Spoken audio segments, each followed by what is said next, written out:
저는 충청남도 금산에서 어린 시절을 보냈어요. 그래서 이 금산읍에서도 버스를 타고 당시 이제 가족들끼리 버스를 타고 한 40분 정도 가야 남일면 새내리라는 동네가 나오고, 그 새내리에서도 한 20분 정도를 걸어가야 아버지께서 목회하시는 그 교회가 나왔어요. 근데 이제 한겨울철이었는데 저는 아주 저학년이었든지 뭐 정확한 나이는 기억이 안 납니다. 그런데 이 토요일 날 밤에 버스를 타고 온 가족이 집으로 향해서 가고 있었는데, 가는 길에 눈이 많이 쌓여 있어서 이 버스가 이렇게 도는 길에서 쭉 미끄러졌어요. 그래서 더 이상 버스 아저씨가 갈 수 없다. 그래서 거기에서부터 내려가지고 집에까지 걸어가야 되는 거예요. 다행히 마을 그 새내리 정류장에서 그렇게 멀진 않았는데, 제가 어린 시절이었으니까 이 눈밭에 가기가 어려우니까 아버지께서 이제 내 등에 업어라 그래가지고 아버지 등에 업어서 이제 교회까지, 집에까지 가는 거예요. 우리 집은 교회에 붙달린 사택에 있었어요. 그래서 가는데 지금도 기억이 나요. 아버지 등에 업혀 있는데 따뜻한 거예요. 따뜻한 그 아버지 품을 이제 기억하며, 하나님께서는 우리를 안아서 여기까지 인도하신다고 말씀해 주시는 거예요. 이스라엘 백성들 광야를 지날 때에, 출애굽하여 광야를 지날 때에도 신명기 말씀에 보면 하나님께서 말씀해 주시는 거예요. 내가 너희를 안아서 여기까지 인도하지 않았느냐 말씀해 주시는 거예요. 교회는 하나님의 품이에요. 안아주시는 거예요. 이 땅에서 광야와 같은 이 세상 어려움과 시기와 질투와 이 어려움 가운데 살아가며 하나님 품에 안기는 거예요. 그리고 위로를 받고 새 힘을 얻는 거예요. 그리고 우리가 이 광야에 다시 나아가 살아갈 수 있도록 힘을 주시는 것입니다. 어제 아버지하고 통화를 했어요. 통화를 하는데 아버지께서 목회 잘 하고 있냐, 어렵지, 힘들지 이렇게 하시면서, 특히 아버지가 걱정하시는 것은 새벽 예배 어떻게 잘 깨우고 있냐, 혼자서 감당하기가 쉽지 않을 텐데 잘 하고 있냐 그렇게 물어보셔서 제가 이렇게 답해드렸어요. 아버지는 새벽 예배를 평생 4시 반, 5시에 그때 하지 않으셨습니까? 아버지도 혼자서 다 넉넉히 감당하셨는데 우리 지금 시대는 새벽 예배가 6시예요. 6시면은 이거 너무 타락한 거 아닙니까? 이 6시 새벽 예배도 아니고 지금 아침 예배인데 잘 감당하고 있습니다. 이렇게 말씀드렸더니 아버지가 그러시는 거예요. 아들아, 4시였다. 4시에 새벽 예배를 깨우신 거예요. 그래서 평생 3시에 일어나셔서 4시 새벽 예배를 감당하셨는데, 아버지는 지금 아파트 경비 일을 하고 계세요. 그런데 경비 일을 하시면서도 너무 편하고 좋다는 거예요. 왜냐하면 3시에 일어나셔서 이 아파트 이 주변 순찰을 도셔야 돼요. 아버지는 FM이시라 그대로 3시에 일어나서 순찰을 돌아야 되면 그대로 하는 거예요. 그리고 목회하듯이 사람들에게 인사 잘 하시고 또 잘 섬기고 쓰레기 줍고 뭐 이렇게 하시고, 문제 생겼다고 하면 가셔서 해결해주고 처리해주고 하니까 주민들이 이제 좋아하는 거예요. 그래서 일하신 지 얼마 안 돼요. 반장으로 바로 이제 승진을 하셔서 잘 지내고 계세요. 아름다운 이야기예요. 봄이잖아요. 이렇게 봄이 되면 저는 작년에 99세로 돌아가신 외할머니가 생각이 나요. 평양이 고향이신데 1사후퇴 때 임진강을 건너 내려오셔서 이제 자녀들 5자녀를 훌륭하게 잘 키우셨고 우리 어머니를 잘 키우셨어요. 외할머니와 시골에 있을 때 이만한 봄철이 되면 외할머니와 저는 항상 이렇게 바구니에다가 그 과도 작은 칼을 담아가지고 주변을 다니면서 냉이를 캐러 다녔어요. 그래서 이제 뿌리를 뽑아가지고 냉이를 캐고 다녔는데, 할머니하고 다니면서 양지 바른 곳에 냉이가 쭉 이렇게 잘 있습니다. 그러면 그 향을 맡아가며 할머니께서 뽑는 방법도 알려주시고, 그리고 또 손에 그 향기, 봄내음의 향기를 맡아보라고 이렇게 손을 뻗어서 맡게 해주셨던 그 일이 늘 기억에 납니다. 그러다가 제가 아주 그 냉이 밭을 발견한 적이 있어요. 할머니, 여기가 바로 냉이가 아주 정말 많이 있습니다 했는데 냉이가 어디 많이 있는지 아세요? 그 당시에는 화장실이 퍼세식 화장실이 있었는데 화장실 주변에 아는 분들은 이제 아는 화장실 주변에 냉이가 그렇게 많아. 그래가지고 제가 막 캐고 있으니까 할머니가 오셔서 야 의무가 여기는 좀 그렇지 않냐 하시면서 저쪽으로 가셔서 이제 냉이를 캤던 기억이 있습니다. 제가 제 개인적인 이 경험을 말씀드리는 이유는 이 따뜻한 이야기, 우리 아버지의 등에 안기고 또 할머니와 나누는 이 따뜻한 대화가 교회 안에 있는 거예요. 교회 안에 이런 아름다운 이야기들이 계속 만들어지는 거예요. 제가 어느 특정 누구와의 이야기나 이런 걸 말씀드리면 개인적인 이야기가 될 수 있기 때문에 제 이야기를 드리는 거예요. 그러나 우리의 삶 안에 가장 아름다운 이야기는 어디에서 이어나가겠습니까? 교회에 있는 거예요. 교회의 아름다운 이야기를 하나님이 주시는 거예요. 마태복음 16장은 사순절에 묵상하기 참 좋은 말씀이에요. 조금 더 정확하게 말씀드리자면 이 시대를 살아가는 우리 성도들에게 꼭 필요한 말씀이 마태복음 16장에 담겨져 있습니다. 마태복음 16장을 읽어보면 예수님께서 조심하라고 말씀해 주시는데 누룩을 조심해라. 바리새인과 사두개인의 누룩을 조심해라 하고 말씀해 주시거든요. 바리새인들은 형식적으로 하나님을 섬겼어요. 이 시대에 마음이 없는 형식적인 예배를 조심해야 되는 거예요. 주의해야 돼요. 누룩은 어떻습니까? 이 누룩은 정말 소량이 들어가요. 조금 들어가는데 이 누룩이 전체를 변화시키는 거예요. 그러니까 우리가 신앙생활 할 때에도 형식적인 거, 약간이라도 형식적인 거, 약간이라도 남의 눈치를 보는 것, 주변을 살피는 것, 그 약간이, 그 작은 마음이 우리의 삶의 신앙의 전체에 영향을 끼친다는 거예요. 사두개인을 조심하라고 하셨어요. 사두개인의 누룩을 조심하라는 거예요. 사두개인은 본인이 높아지려고 하는 거예요. 본인이 높아져서 자기가 가지고 있는 이 권력과 이 권위를 놓지 않으려고 하는 거예요. 나를 버리기를 어려워하는 거예요. 이 누룩을 조심하라고 하시는 거예요. 사두개인은 세속주의예요. 세속적인, 세속에 이 세상에 마음을 두고 얼마든지 교회에 나올 수 있거든요. 그러나 우리 주님은 이것을 조심하라고 하는 거예요. 누룩을 조심하라고 말씀해 주셨습니다. 또 마태복음 16장에는 베드로의 신앙의 고백이 나옵니다. 주는 그리스도시요 살아계신 하나님의 아들이십니다 하고 믿음으로 고백하지요. 그리고 그 이어서 예수님께서는 당하실 고난에 대해서 말씀해 주시는 거예요. 그래서 사순절 기간에 이 마태복음 16장의 말씀을 함께 나누면 너무 좋은 거예요. 지난주에 이어서 이번 주에도 마태복음 16장을 같이 나누는 거예요. 예수님께서 말씀하십니다. 나는 이 땅의 대제사장들과 장로들과 이 종교 지도자들에게 아주 큰 고난을 받고 또 핍박을 받아 십자가에 달려 죽을 것이다. 그러나 걱정하지 마라. 3일 후면 나는 다시 살아날 것이다 하고 말씀해 주시는 거예요.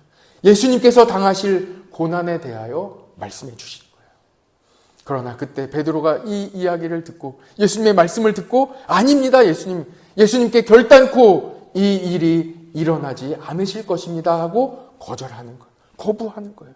그때 예수님께서 말씀하십니다. 사탄아 내 뒤로 물러가라. 너는 나를 넘어지게 하는도다. 내가 하나님의 일을 생각하지 아니하고 도리어 사람의 일을 생각한다고 말씀해 주셨습니다. 예수님의 생각과 이 제자들의 생각이 얼마나 달랐는지 우리는 알 수 있게 됩니다. 하나님은 우리를 구원하실 계획을 가지고 계십니다. 우리를 살리려고 하시는 거예요. 그래서 예수님을 보내주시고 예수님은 우리를 살리시기 위하여 십자가 고난을 받으시는 거예요. 그런데 제자들은 전혀 다른 생각을 가지고 있습니다.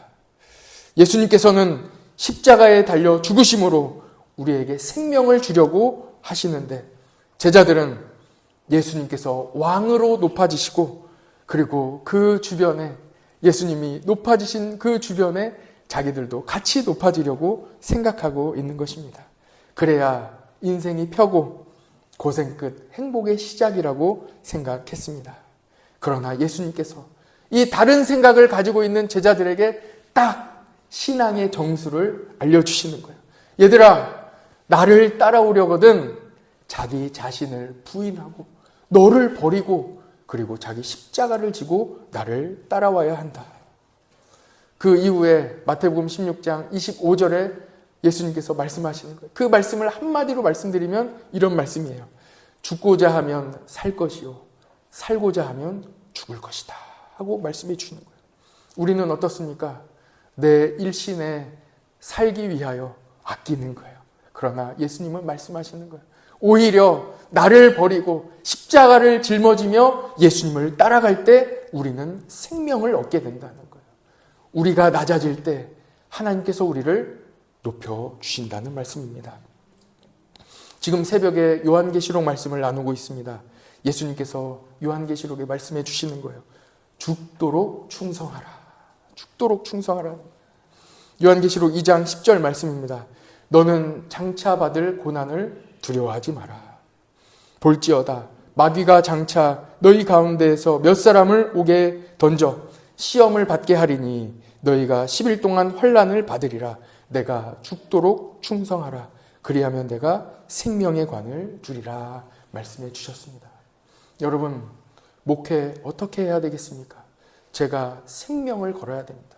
목숨 바쳐 생명 걸고 교회를 지키고 목숨 바쳐 완전히 제가 교회에 올인하며 목회해야 그래야 제가 사는 거예요. 그래야 유혹에 넘어지지 않고 제가 살아가는 거예요. 걱정하지 마세요. 저 안 죽습니다. 열심히 생명 걸고 이 비결이 여기에 있는 거예요. 새벽 4시에 새벽 예배 하신 목사님들 지금 다 살아계세요. 열심히 목회해야 돼. 생명 걸고 목회해야 목회자가 사는 거예요. 교회가 사는 거예요. 열심히 해야 되는 거예요. 제자들이 예수님과 얼마나 다른 생각을 하고 있는지 우리는 알게 됩니다. 내 몸을 사리는 것입니다. 한 발 뒤로 가는 거예요. 문제가 생길 것 같으면 한 발 뒤로 슬쩍 빠지는 것입니다. 그러나 높아질 것 같으면, 기회가 될 것 같으면 예수님께 또 가까이 다가갑니다. 이것이 바로 제자들의 모습이었습니다. 성령 받기 전에는요. 그런데 성령 받은 후에는 제자들의 모습이 완전히 변화되는 거예요. 죽도록 충성하는 거예요. 생명 걸고 예수님을 따라가는 거예요. 제자들의 변화가 보이십니까? 나 중심의 삶에서 예수님 중심의 삶으로 변화되는 그 핵심이 성령님에게 있습니다. 그런데 오늘 우리는 이 변화의 핵심인 성령님을 어디에서 받느냐? 그 장면에 주목하려고 하는 것입니다. 여러분, 어디에서 성령을 받습니까? 예수님께서 어디에서 성령을 받는지 알려주시는 거예요. 그곳이 바로 교회예요. 교회에서 성령 받는 거예요. 교회에서 성령 받고 변화 받는 거예요. 일신의 유익을 위하여 노심초사하던 제자들이 교회에서 성령 받고 예루살렘과 온 유대와 사마리아와 땅끝까지 이르러 예수 그리스도의 증인으로 살았습니다. 증인이 되려면 위험을 무릅써야 합니다. 지금도 물론이고 당시에는 더 했습니다. 생명을 걸어야 합니다. 그런데 성령 받은 제자들은 생명을 아끼지 않고 기꺼이 예수님을 전하는 증인이 되었습니다. 예수님께서는 이 변화를 위하여 예루살렘을 떠나지 말고 한 곳에 모여 기도해라. 그러면 약속하신 성령을 주시겠다 말씀해 주셨습니다. 한 곳에 모여 기도했는데 그곳이 어디예요? 교회예요. 교회에 모여 함께 모여 기도할 때 성령을 받았습니다. 그 첫 모습이 사도행전 1장 14절 15절에 기록되어 있습니다. 한번 화면을 한번 보시죠. 여자들과 예수의 어머니 마리아와 예수의 아우들과 더불어 마음을 같이하여 오로지 기도에 힘쓰더라. 모인 무리가 수가 약 120명이나 되었더라 하고 기록되어 있는 거예요. 120명이나 되는 성도들이 예수님의 말씀에 의지하여 너희는 함께 모여 기도하라. 그러면 약속하신 것을 주시리라 하는 그 말씀에 의지하여 함께 모여 기도할 때 거기가 바로 교회가 되었고 교회의 시작이 되었고 오늘 말씀하신 베드로의 믿음의 반석 위에 내가 교회를 세우리니 음부의 권세가 이기지 못하리라 한 교회가 처음으로 시작되게 되었습니다. 그들이 예수님 말씀에 의지하여 함께 모여 기도할 때 놀라운 일이 일어났습니다. 그 일은 바로 성령을 받게 된 것입니다. 그곳이 바로 교회입니다. 오늘 본문은 말씀합니다. 너는 베드로라. 내가 이 반석 위에 내 교회를 세우리니 어떻게 하신다고요? 음부의 권세가 이기지 못하리라. 할렐루야. 오늘 찬양대가 부른 찬양이 바로 그 찬양입니다. 믿음의 반석 위에, 그 반석 위에 서라. 그 반석 위에 서면 그 반석은 예수 그리스도. 예수 그리스도의 몸인 교회예요. 교회에 소속되어 교회에 뿌리 내리는 삶을 살아갈 때에 음부의 권세가 이기지 못하는 승리하는 삶을 살아가게 된다는 것입니다. 음부의 권세는 사탄입니다. 에덴 동산에서 아담과 하와를 유혹했던 존재, 하나님을 대적하여 사람으로 하여금 하나님을 떠나도록 만드는 존재가 바로 사탄입니다. 모든 사람들이 다 사탄에게 졌습니다. 아담과 하와도 그 유혹에 넘어졌습니다. 성경에 끝까지 믿음을 지킨 사람은 몇 사람 없습니다. 대부분 사탄의 유혹을 이기지 못했습니다. 특별한 사람들을 제외하고는 다 넘어지는 거예요. 그러나 예수님께서 교회를 세워주시면서 말씀해 주시는 거예요. 음부의 권세가 사탄이 이기지 못하리라. 교회에 예수 그리스도의 승리를 허락해 주셨습니다. 예수님께서 교회를 세워주시면서 말씀하시는 거예요. 교회에 소속감을 가지고 있는 사람은 승리한다. 지지 않는다 하고 말씀해 주시는 거예요.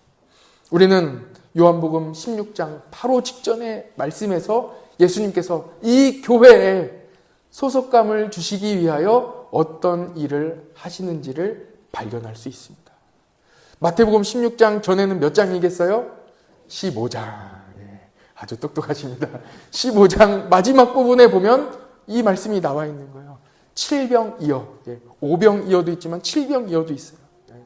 떡 7개와 물고기 2마리로 4,000명이나 되는 사람들을 다 먹이고도 7광줄이나 남게 하시거든요. 먹여주시는 거예요.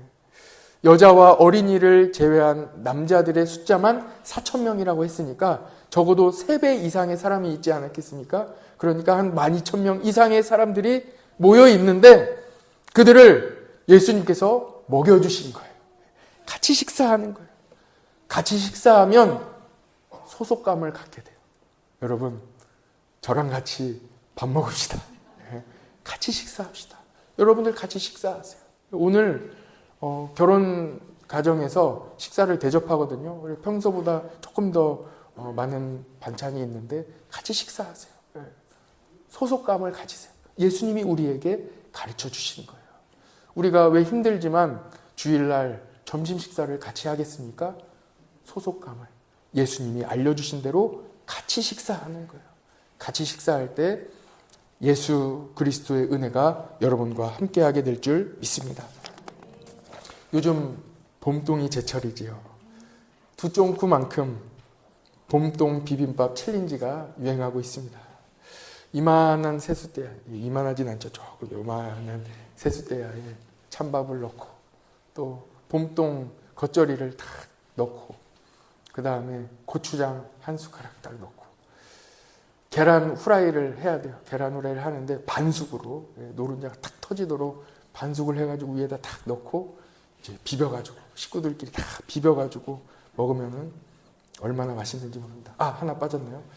참기름을 한 바퀴, 죄송해요. 참기름을 한 바퀴 다 둘러. 이 고소한 냄새 먹으면 진짜 맛있어요. 지난 금요일 하나로마트 가니까 봄동이 특가 세일을 하더라고요. 그래서 봄동 4포기를 샀는데 2,180원.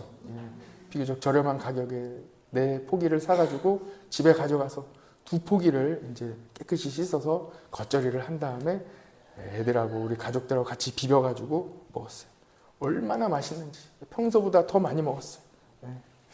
아주 맛있습니다. 그리고 먹은 후에는 좀 과일도 먹고 소화를 시키고 애들하고 누워가지고 막 간질렀어요. 서로 막 간질러주기. 막 굴러다니면서 막 간질고 깔깔거리면서 막 웃는데 얼마나 행복한지요. 행복이 어디에 있습니까? 봄동 비빔밥 먹고 다 같이 누워가지고 간질러주면 거기에 바로 행복이 있는 거예요. 여러분, 옆에 계신 분들, 식구들 있으면, 우리 임찬수 집사님, 서정자 권사님 식구들 있으면은 한번 지금 간지러 보세요. 옆에 우리 권사님들도 한번 진짜 한번 간지러 보세요. 행복하다니까요. 한번 간지러 보세요. 여러분, 남은 간지르지 마시고 식구들끼리 한번 집에 가셔서 진짜 간지러 보세요. 진짜로 얼마나 행복한지 모릅니다. 간지러 주는 거예요. 왜 간지러 줄까요? 식구기 때문에 그런 거예요. 같이 비빔밥 같이 비벼 먹고 그리고 간지러 주는 거예요. 예수님은 우리를 먹여주십니다. 한 식구예요. 식구는 같이 먹는 거예요. 함께 밥 먹고 나면 친해집니다. 여러분, 같이 식사하십시오. 같이 식사하세요. 우리는 주님 안에 한 가족입니다. 요한복음 6장에는 이제 오병이어가 나오거든요. 오병이어, 떡 5개와 물고기 2마리로 5,000명이나 되는, 여기도 마찬가지예요. 남자와 여자와 어린이를 제외하고 남자만 5,000명이니까 적어도 15,000명 이상의 사람들에게 예수님께서 먹여주시는 거예요. 소속감을 갖게 하시는 거예요. 너희는 누구라는 거예요? 예수님의 사람이라는 거예요. 많은 무리에게 말씀을 전해주실 뿐만 아니라 함께 식사하시는 거예요. 그리고 내 사람이라고 말씀해 주시는 거예요. 그리고 말씀해 주십니다. 나는 생명의 떡이다. 예수님은 우리에게 생명을 주십니다. 예수님께 나오는 사람은 결코 줄이지 않고 목마르지 않습니다. 이 세상 어디서 우리의 갈급함을 채워주겠습니까? 오직 교회에서, 예수 그리스도에게서 우리의 갈급함을 채워주는 은혜가 있습니다. 요한계시록 3장 20절에 이렇게 말씀하시는 거예요. 볼지어다 내가 문 밖에 서서 두드리노니 누구든지 내 음성을 듣고 문을 열면 내가 그에게로 들어가 그와 더불어 먹고 그는 나와 더불어 먹으리라. 우리가 마음문을 열고 예수 그리스도의 사람이 되면 예수님과 어떻게 한다는 거예요? 함께 먹고 마신다는 거예요. 함께 식사한다는 거예요. 그것이 바로 예수님께서 우리에게 소속감을 주시는 방법입니다.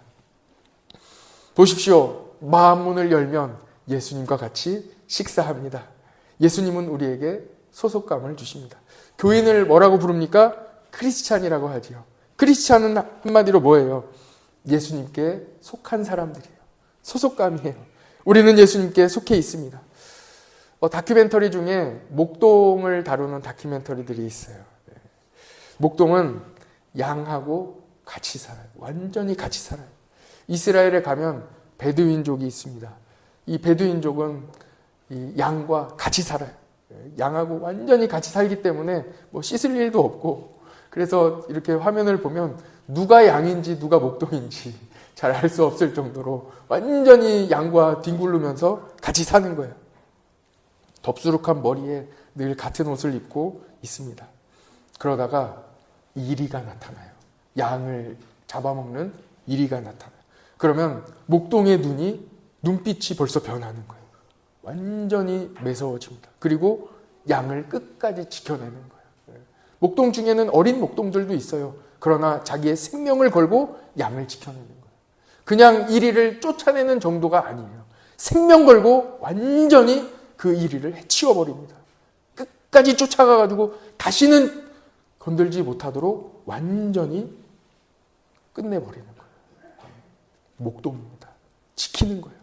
예수님은 우리를 이렇게 지켜주시는 거예요. 그래서 교회에 나오는 성도들은 지지 않습니다. 끝까지 살려주시는, 승리하는 거예요. 교회에 속해 있는 사람들을 살려주시는 거예요. 그러다가 양이 음메 하다가 이제 풀숲으로 막 들어가거든요. 그때 목동은 손님이 와가지고 손님을 대접하고 있습니다. 차도 대접하고 뭐 치즈도 대접하면서 이제 같이 식사도 하고 이렇게 있는데, 목동의 시야가 어디에 가 있는지 아세요? 목동은 양에게 가 있는 거예요. 온 마음과 온 시야가, 얘기는 여기서 하고 있는데 저쪽을 바라보고 있어요. 양을 바라보고 있어요. 그러다가 양이 풀숲에 들어갑니다. 풀숲에는 누가 있어요? 뱀이 있어요. 뱀이 양을 물기 위해서 기다리고 있는 거예요. 풀숲으로 들어가다가 뱀에게 물립니다. 그때 양이 음메 하다가 음메 하고 소리를 지를 때 목동이 순식간에 일어나서 가서 달려있는 그 뱀을 떼어내는 거예요. 그리고 뱀에 물린 자리에 십자가 모양으로 주머니에서 칼을 꺼내서 상처를 내고 그 독을 다 짜내는 거예요. 독을 짜내니 양은 언제 내가 뱀에 물려나는 듯 다시 평온하게 자기의 삶을 살아가게 됩니다. 우리도 때로는 한눈을 팔다가 뱀에 물릴 때도 있어요.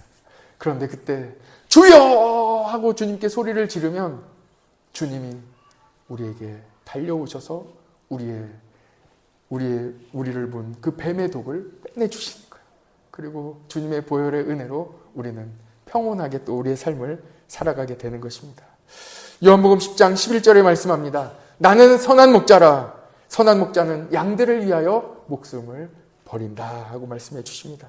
요한복음 16장 33절에도 이것을 너희에게 이르는 것은 너희로 내 안에서 평안을 누리게 하려 함이라. 세상에서는 너희가 환난을 당하나 담대하라. 어떻게 됐다고요? 내가 세상을 이기었노라. 그 승리를 우리에게 주십니다. 그래서 어떤 두려움과 불안과 근심이 있더라도 오늘 이 말씀을 여러분 마음에 새기시고 평안하게 이번 한 주간에도 승리하시기를 축복합니다. 누가 승리합니까? 교회에 속해 있는 사람이 승리한다는 거예요. 예수님을 믿는 사람, 예수님의 몸된 교회에 속해 있는 사람을 하나님께서 어려움 속에서도 담대하게 하시고 평안을 누릴 수 있게 해주신다는 거예요. 우리에게 아무런 문제가 없어서 평안한 게 아닙니다. 폭풍우와 같은 어려움 중에도 예수님이 나와 함께 하심으로 평안합니다. 사실 문제가 조금 있어야 인생에 재미가 있습니다. 여러분 인생을 한번 돌아보십시오. 학생들은 진짜 어려운 문제를 풀어보면서 문제를 해결하는 기쁨을 느낄 수 있는 거예요. 인생을 돌아보니 문제가 있고 힘들 때, 그것을 이겨냈을 때 그때가 기억에 남습니다. 그리고 어려운 문제가 풀리고 넘어갔을 때 감사가 있습니다.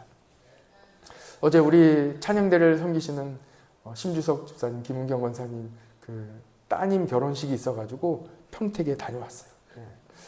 사회자가 이야기합니다. 신랑이 짱! 그러니까 신랑이 빨리 결혼하고 싶어서 어떻게 걸어가요? 막 큰 걸음으로 막 걸어가는 거예요. 어색할 정도로 우리의 두 걸음을 한 걸음으로 막 걸어가는 거예요. 그래서 사회자가 얘기해요.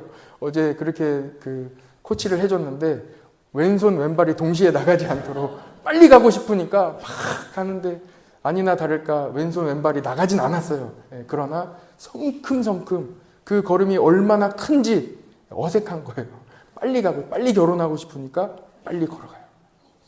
그때 우리 심주석 집사님, 심주석 집사님은 이제 신부 출발하기 전에 옆에 기다리고 계시다가 사회자가 이제 사회를 보는 거예요. 우리 신부를 소개하며 신부 입장. 그러니까 커튼이 탁 열리는 거예요. 커튼이 열리고 신부가 등장합니다. 그러면서 아름다운 신부의 팔에 우리 아버지가 신부의 팔을 잡고 이제 걸어가는 거예요. 그런데 어떻습니까? 저는 느꼈어요. 우리 심주석 집사님은 천천히 걸어가고 싶은 거예요. 저도 딸이 있어요. 그러니까 이 마음을 아는 거예요. 이 마지막 결혼하기 전에 내 딸 천천히 보내고 싶은 거예요. 그 마음이 다 똑같지 않겠어요? 천천히 걸어가는데 이 따님은 왜 이렇게 아빠 빨리 안 오냐고 한번 이렇게 쳐다보는데 저는 느꼈어요. 천천히 가고 싶은데 따님은 또 빨리 가고 싶은 거예요. 그런데 여기에 놀라운 이 감동, 제가 그래서 막 왈칵 눈물이 막 쏟아지더라고요. 신랑이 기다려주는 거예요. 원래는 신랑이 한 두세 걸음 가서 성큼성큼 빨리 결혼하고 싶으니까 성큼성큼 가서 인사 딱 하고 아버님, 따님 제가 잘 데리고 살겠습니다. 인사 딱 드리고 딱 손 잡아서 가잖아요. 그런데 이 신랑은 기다리더라고요. 다 아버지 그 한 걸음, 우리 심집사님은 옆에 인사도 하시면서 천천히 이제 걸어오신 그 한 걸음이 얼마나 소중하겠어요. 딸 손 잡고 이제는 사위에게 넘겨줘야 되는데 그 마지막 그 순간까지 기다려주는 거예요. 그리고 마지막에 인사드리고 자기 신부의 손을 잡고 돌아서서 가는 거예요. 여러분, 예수님은 금방 오신다고 말씀해 주셨는데 신랑 되신 예수님은 지금도 기다리고 있는 거예요. 왜 그렇습니까? 우리가 하나님 아버지의 손을 잡고 주님의 사랑을 받으며 하나님 아버지의 사랑을 받으며 한 걸음이라도 더 신앙생활 하라고 지금도 기다리고 계신 거예요. 기다려 주시는 거예요. 여러분들이 믿음으로 교회에 더 깊이, 믿음으로 주님과 더 가까이, 믿음으로 주님을 더 사랑할 수 있도록 한 걸음 더 나아갈 수 있도록 시간을 주시는 거예요. 기다려 주시는 거예요. 정말 감동적이었습니다. 이 모든 일이 다 어디에서 일어납니까? 교회에서 일어나는 거예요. 교회에 나오면 성령 받고 변화됩니다. 나 중심의 삶에서 예수님 중심의 삶으로 변화됩니다. 교회에 나오면 예수님께 속하게 됩니다. 예수님과 함께 먹으며 소속감을 가지게 됩니다. 교회에 속해 있는 성도를 예수님이 지켜주시는 거예요. 예수님은 선한 목자 되셔서 목숨 걸고 생명 걸고 우리를 지켜주셨습니다. 우리를 죄에서 건져주셨습니다. 성도가 함께 모일 때, 성도가 함께 온 마음으로 전심으로 함께 교회에 모일 때 놀라운 일을 해내게 됩니다. 그 첫 번째가 바로 예배입니다. 교회는 하나님이 계신 곳입니다. 만남의 장소예요. 사람에게 가장 가치 있는 행위가 있다면 그것은 바로 하나님을 높여드리는 예배입니다. 하나님께 영광 올려드리고 하나님의 축복을 받는 시간, 예배 시간입니다. 우리는 지금 하나님께 예배를 드리고 있습니다. 이스라엘 백성들이 출애굽할 때 하나님께서 성막을 만들라고 말씀해 주셨어요. 그래서 말씀 그대로 성막을 만들었을 때 하나님의 영광이 그 성막에 충만했습니다. 출애굽기 가장 마지막 장에는 성막에 충만한 이 모습이 담겨 있거든요. 출애굽기 40장 34절, 35절 말씀 같이 한번 두 절의 말씀 화면 보시고 같이 한번 읽어봅시다. 시작.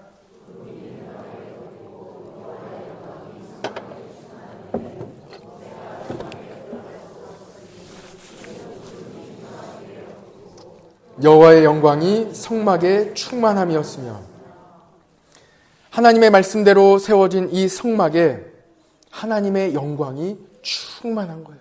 눈에 그려지시죠? 네, 하나님의 영광이 성막에 충만한 거예요. 그런데 그 영광이 지금은 어디에 있는지 말씀하고 있어요. 에베소서 1장 23절이에요. 말씀 같이 한번 읽어봅시다. 시작. 교회는 그의 몸이니 만물 안에서 만물을 충만하게 하시는 이의 충만함이니라. 아멘. 똑같죠? 어디에 충만함이 있어요? 하나님의 영광이 어디에 있습니까? 교회에 있는 거예요. 그래서 교회에 나와서 기도할 때 성령 받는 거예요. 변화를 경험하는 거예요. 교회에 하나님의 영광이 있는 거예요. 교회에 와서 기도하면 하나님이 들어주시는 거예요. 여러분, 사순절을 우리가 지내고 있습니다. 어느 때보다 예수님과 더욱 가까운 이 기간을 보내시기를 축복합니다. 이 기간 새벽 예배 혹시 못 나오셨을지라도 출근하시면서 잠깐이라도 교회에 들러 기도하고 가세요. 퇴근하시는 길에 하나님의 몸된 우리 예수 그리스도의 몸된 성전에 오셔서 기도하고 가세요. 지금 사순절 기간에 많은 분들이 그렇게 기도하고 가십니다. 여러분들에게도 기도의 문이 열리기를 축복합니다. 충만함이 교회에 있는 거예요. 제가 들은 이야기인데요. 북한산에 올라가기 직전에 한 동네에 작은 시장이 있어요. 그런데 그 시장에 건어물상 주인이 젊은 분이거든요. 그런데 하루는 할아버지 세 분이 오셔서 산에 올라가시면서 이제 잠깐 들르셨어요. 건어물상에 오셔서 주인장 우리 멸치 좀 주세요 하고 이제 멸치 좀 달라고 했어요. 그래서 얼마나 드릴까요? 했더니 할아버지들끼리 이제 상의를 하시더니 우리는 각자 4마리씩 먹을 거니까 12마리 주세요 하는 거예요. 그러니까 기가 막히잖아요. 그러니까 어르신 12마리를 어떻게 팝니까? 예, 그냥 드릴게요. 예, 그냥 12마리 가져가세요. 아니, 15마리 드릴게요 하면서 이제 드리려고 하는데 할아버지들이 절대 안 된다는 거예요. 예, 우리도 돈이 있고 이 젊은 양반 어렵게 하면 안 되니까 반드시 이 멸치의 값을 받아라. 그래서 하는 수 없이 뭐 실랑이를 할 수가 없잖아요. 그래서 그렇다면 어르신 한 분에 100원씩 300원 주시고 가져가세요 하고 300원을 받고 가셨어요. 그런데 이분이 저희가 생각할 때는 처음 오시는 손님인데 300원 팔았으니까 마음이 낙심이 됐다는 거예요. 그렇게 해서 이제 하루 종일 또 마음을 회복하려고 노력하면서 지내고 있는데 오후 늦지막히 산에서 내려오시는 할아버지들이 방문하는 거예요. 다시 오시는 거예요. 예.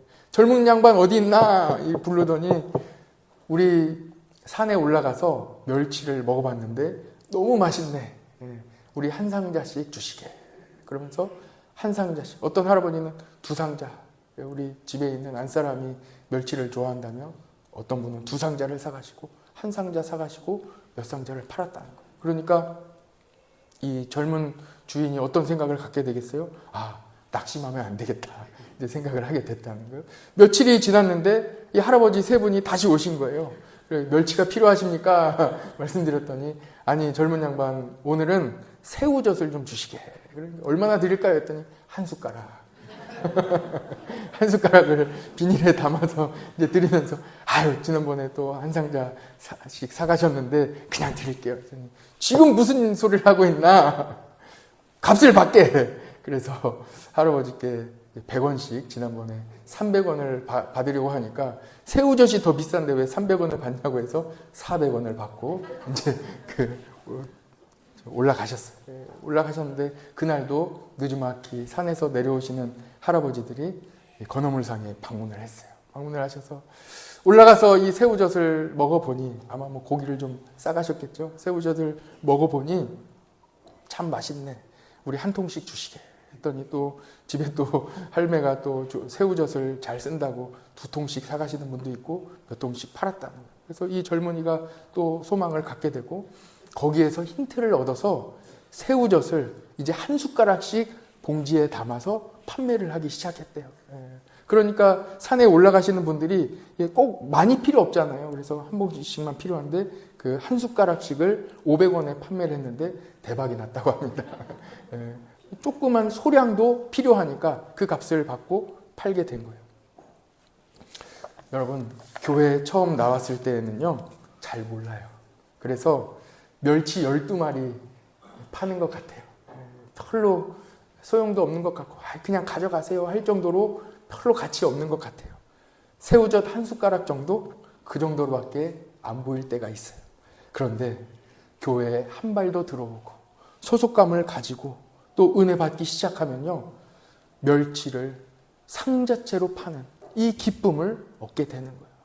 처음에는 한 숟가락씩 파는 것 같은, 이거 뭐 몇백 원 돈이나 되겠냐 하는 이 아주 하찮게 보여요. 그런데 진짜로 하나님의 은혜를 경험하게 되면요, 충만한, 이제는 통째로, 아니요, 그보다 더 큰 통째로 판매하게 되는 큰 기쁨을 누리게 되는 거예요. 그래서 에베소서 3장 18절 19절에는 이렇게 나와 있어요. 한번 읽어볼까요? 시작. 능히 모든 성도와 함께 지식에 넘치는 그리스도의 사랑을 알고 그 너비와 길이와 높이와 깊이가 어떠함을 깨달아 하나님의 모든 충만하신 것으로 너희에게 충만하게 하시기를 구하노라. 아멘. 충만한 거예요. 은혜를 넘치도록 주십니다. 여러분, 한 발 한 발 주님 안으로 깊이 들어가시기를 축복합니다. 교회는 충만한 곳입니다. 축복이 넝쿨째로 굴러옵니다. 모든 축복이 교회로부터 시작됩니다. 우리 교회는 성령의 능력이 함께하는 교회예요. 작년 말에 우리는 바자회를 해서 수익금을 미얀마 선교지에 보내드렸어요. 미얀마 양곤에 고아 235명을 양육하는 보육원이 있습니다. 원장님은 원래 불교 신자였는데 예수님을 믿고 젊어서 모든 재산을 다 팔아 고아원을 세워서 평생 고아들을 돕고 있는데 지금 원장님의 나이가 76세예요. 그런데 불교 국가에서 기독교 보육원을 운영하다 보니 국가 지원을 받기도 어렵고 다른 분들에게 지원받기 어려운 상황입니다. 이런 상황 가운데 있었어요. 그런데 우리 교회에서 같이 기도하고 또 바자회 수익금을 놓고 기도하다가 미얀마 선교사님이 한번 수요기도에 오셔서 말씀 전하신 적이 있거든요. 그래서 선교사님께 연락을 드렸어요. 그랬더니 선교사님이 며칠 기도해 보시더니 연락을 주신 거예요. 목사님, 저희 보육원이 있는데 이 보육원에 상수도 시설이 매우 열악합니다.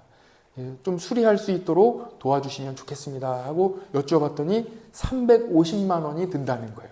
그때 우리는 420만 원 수익금이 있었거든요. 그래서 우리가 같이 기도하고 우리 운영위원회에서 기도하고 선교부에서 결정을 해서 420만 원을 다 그대로 보내드리기로 결정을 했어요. 그리고 보내드렸어요.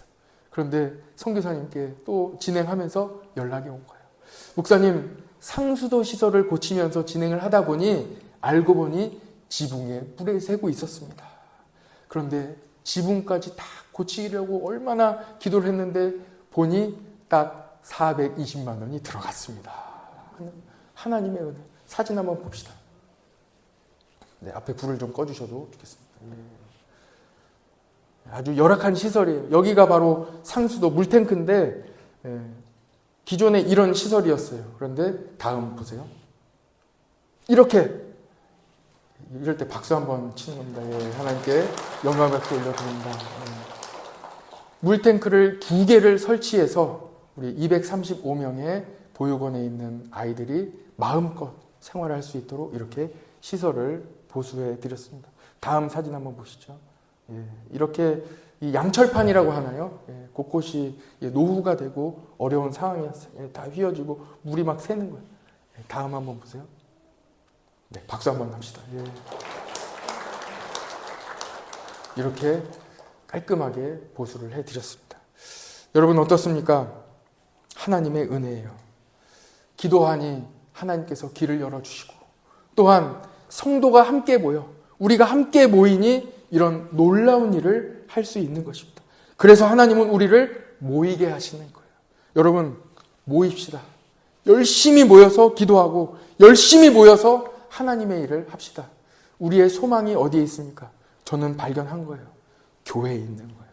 이 땅의 모든 어려움, 음부의 권세가 이기지 못하는 승리가 어디에 있습니까? 교회에 있는 거예요. 그래서 생명 걸고 교회를 지키고 생명 걸고 목회하는 것입니다. 여러분 함께 모이기에 힘쓰고 모일 때마다 기도하시는, 그래서 여러분들의 삶 가운데 승리하시는 놀라운 변화와 성령의 충만함이 있는 여러분들의 삶 되시기를 축복합니다. 같이 기도하겠습니다.